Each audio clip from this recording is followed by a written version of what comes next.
now we're expecting President Biden to step to that podium for his final press conference of the G7 summit. Not there yet, and we will keep watching for when he does step up. We'll see if we can get one more call as we're waiting. Out of London, England, Babak, good morning. Go ahead. Good morning, and thank you very much for taking my call, and thank you to your guest. I would like to say that I believe your guest would agree with me that Trump was right when he said the JCPOA, the Iran deal, was the worst deal in the history of U.S.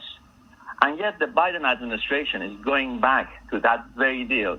And it doesn't make sense. To me, the Biden administration is making same mistakes that the Jimmy Carter administration were doing when it came to Iran. And well, Babak, we'll take the question and see if we can get that conversation on the JCPOA in before President Biden steps to the podium. Mr. Colby, go for it.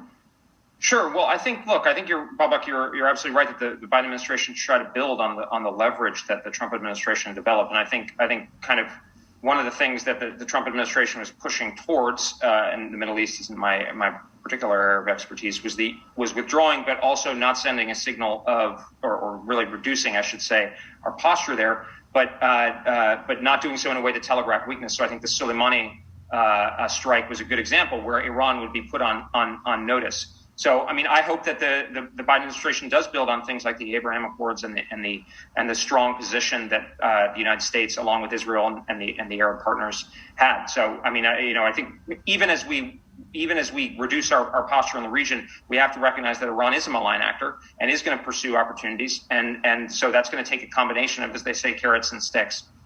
Mr. Bergmann.